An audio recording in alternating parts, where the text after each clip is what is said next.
of my scholarly work. But I hope with this book, A Monk's Alphabet, I hope that I have produced here not so much a piece of theological scholarship, but I'm hoping it's literature and poetry. So I want you to think of this evening's time together not as a theological lecture, but as poetry being read by the poet, literature by the literature. So put on, get your poetic juices flowing, get your mystical juices flowing, put on your literary caps. A monk's day is very regular.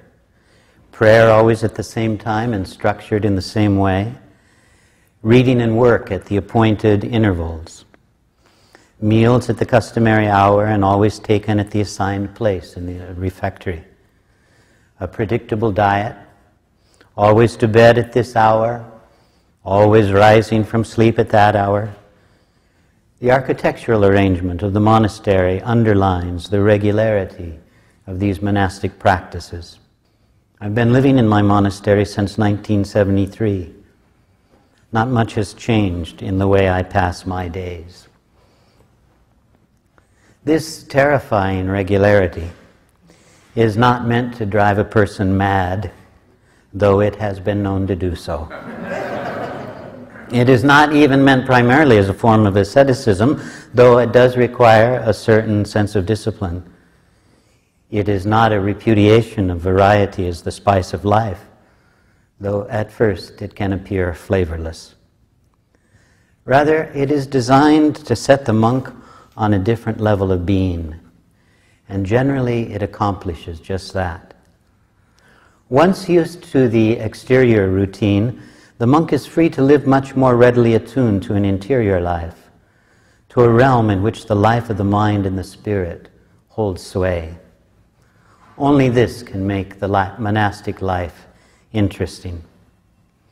However boring or exotic its exterior forms may appear at first glance to those who do not practice them, the exotic dimension quickly disappears for those who carry them out day after day.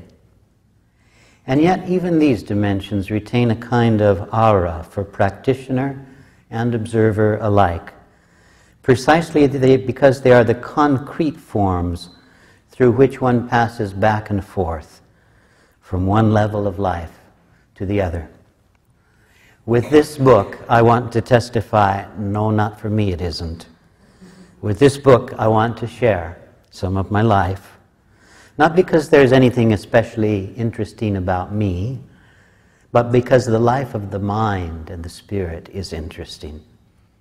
I feel the privilege of being able to live in such a way, and I want to bear witness to it. Airplane. The winter night is cold and clear. I finish singing Compline with my monastic community and step out into the garden where, far from city lights, I look up to the sky and see the million stars. Verses from the Psalms still move in me. He who dwells in the shelter of the Most High, the Lord who made heaven and earth, I will lie down in peace. In the stars I see moving fast among them a jet plane, and think with affection of its cargo of passengers. I am able to imagine from my own flying how different the same moment is for them, different from my quiet monastic garden. They speed along somewhere, probably a little cramped and uncomfortable, and yet for all that, what they are doing is amazing. They travel at great speed to a desired faraway destination, and given the circumstances, there is relative comfort. The terrible cold is shut out, as well as the night. They can listen to music, watch a movie, drink wines from another continent, do remarkable calculations and other work on their computers. As a Benedictine monk, I live a tradition that is 1,500 years old. But I'm not living in another time different from my own. This is my century, too. I travel in planes, see the movies, use a computer. And this makes me think about how I think. The monastic environment, in fact, offers unique advantages for thinking in a particular way. This environment and these advantages are certainly linked to a tradition, indeed to a very old one.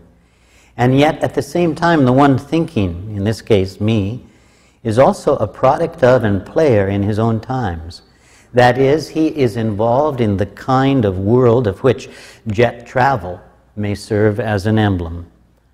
So like any other person living in our times, the monk is a potential partner and player in a cultural dialogue.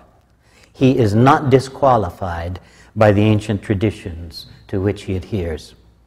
In this fact, among other things, we have in monastic life a clear example of how any tradition works.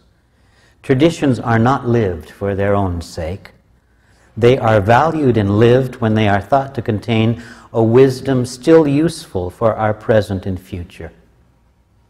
I am willing to live according to the 1500-year-old rule of Benedict because I believe it contains a wisdom useful not only for me, but for my companions, my race, with whom I live this present period of human history.